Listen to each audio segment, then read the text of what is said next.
Hostel శరీరంతో hostel ప్రపంచంలోకి వచ్చినప్పుడు అది నీకు స్పష్టంగా తెలుస్తుంది. హాస్టల్గా మనం ఆత్మస్వరూప రూపంలో పైకి వెళ్ళినప్పుడు ఈ విషయం మనకు స్పష్టంగా తెలుస్తుంది. లండన్లోని పికడిల్లీ సర్కస్ సెంటర్ యొక్క హాస్టల్ ప్రతిరూపాన్ని ఒక్కసారి ఊహించుకో. లండన్లో పికడిల్లీ అని చెప్పేసి ఒక సర్కస్ ఉందట.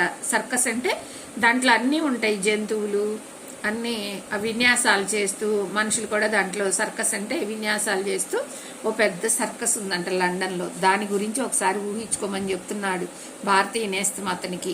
కొద్ది రోజుల్లో క్రితము రాత్రిపూట నువ్వు ఇక్కడికి వెళ్ళొచ్చి ఉంటావు. ఆ హాస్టల్ లెవెల్లో, భౌతిక లెవెల్లో లాగానే చప్పళ్ళు ఎక్కువగా ఉంటాయి.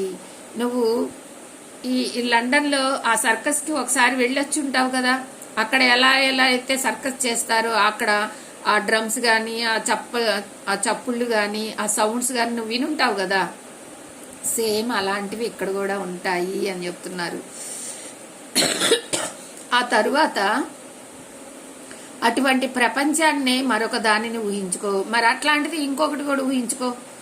అది ఇందాకటి హాస్టల్ లెవెల్ కంటే 1 మైలు ఎత్తులో కోరుకున్నంత మాత్రాన క్షణంలో అక్కడికి వెలిగిపోయేంత దూరంలో ఉన్నట్లు ఊహించుకో.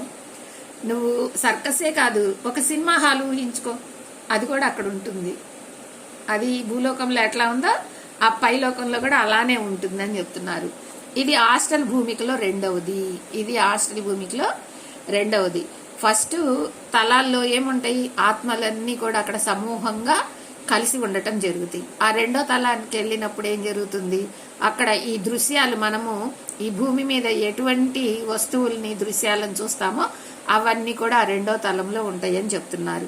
మొదటి అధోభూమిక కంటే దీని సాంద్రత తక్కువగా ఉంటుంది, కానీ భౌతిక వాతావరణానికి దగ్గరగా ఉంటుంది. అక్కడ సాంద్రత తక్కువగా ఉంటుందంటే అక్కడ వెళ్లే వాళ్ళు తక్కువగా ఉంటారు ఆ లెవెల్కి. అంటే ఎక్కువ ఫస్ట్ తలంలోనే ఆత్మలన్నీ సమూహంగా ఇక్కడే ఎక్కువ మంది ఉంటారు. ఆ తలానికి వెళ్ళాలంటే కొన్ని దాటుకొని వెళ్ళాలి కదా స్థితులు. అవి దాటుకొని వెళ్ళినప్పుడు సాంద్రత తక్కువగా ఉంటుంది, అంటే అక్కడ తక్కువ ఆత్మలు ఉంటారు. కానీ ఇలాగా ఈ దృశ్య రూపకాలన్నీ కూడా అక్కడ ఎక్కువ ఉంటాయి. మనకి ఏది కావాలంటే అక్కడ, మనకి ఎవరికి ఏ ఆత్మకి ఏది కావాలంటే అది అక్కడ కనపడుతూ ఉంటుంది అనమాట. లండన్కి 1 మైలు ఎత్తున నువ్వు ఉన్నట్లయితే లండన్ ట్రాఫిక్ హోరు, ఆ మహాపట్నంలోని చప్పుళ్ళు వినపడుతూ ఉంటాయి. మహానగరానికి పెద్ద ట్రాఫిక్ ఉంటుంది, జన సందోహం ఉంటుంది, ఏయో చప్పుళ్ళు. అసలుకి ఇప్పుడు ఇంతకు ముందు పెద్ద సిటీల్లోనే అలాగా ఉండేది, ఎక్కువ సౌండ్లు వినపడటం, ట్రాఫిక్, మరి ఇక మోతలు, పొగలు అవన్నీ అలా ఉండేవి. కానీ ఇప్పుడు చిన్న చిన్న ఊళ్ళో కూడా ట్రాఫిక్లు ఎక్కువైపోతున్నాయి. చిన్న రోడ్డు మీద వెళ్దామన్నా కూడా ఎట్నుంచి ఏదొచ్చి గుద్దితో కూడా అర్థం కానంత ట్రాఫిక్ ఎక్కువైపోయింది. ఎందుకంటే జనం పెరిగిపోయారు. ఆ జనం పెరగటంతో పాటు వాహనాలు పెరిగిపోయినాయి. ఒక్కొక్కరికి 2 వెహికల్స్, ఒకటి కారు, ఒకటి బైక్, ఒకటి సైకిల్, మూడు ఉండాల్సిందే. అందుకని చెప్పేసి వాహనాలు ఎక్కువ పెరిగిపోవటం వల్ల ఆ సౌండ్లు కానీ ఆ ధ్వనులు ఎక్కువ పెరిగిపోవటం, మరి ఆ కాలుష్యం ఎక్కువ పెరిగిపోవటం అట్లాగా అయిపోతుంది అనమాట. అదే లండన్కి నువ్వు 1 కిలోమీటర్ ఎత్తులో ఉన్నావు అనుకో, నీకు ఆ సౌండ్లన్నీ ఎక్కువ వినపడతాయి కదా. మనం ఆ మెయిన్ రోడ్డు పక్కనే ఇల్లు కట్టుకున్నట్టయితే ఇంక ఇంట్లోనే తిరుగుతున్నట్టు అనిపిస్తుంది అనమాట. ఆ రోడ్డు మీద తిరిగే వాహనాలన్నీ మన ఇంట్లో తిరుగుతున్నట్టే అనిపిస్తుంది. మనం పడుకుంటే మన మీద నుంచి వెళ్తున్నట్టు అనిపిస్తుంది.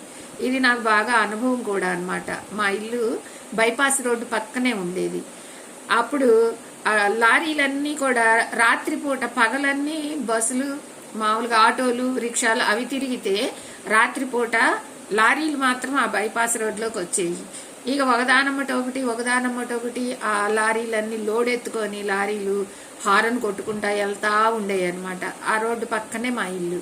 మేము డోర్ వేసుకొని పడుకుంటే బాగా గాఢ నిద్రలో ఉన్నప్పుడు మా పైనుంచి లారీ వెళ్తున్నట్టు ఫీలింగ్ వచ్చేది నాకు.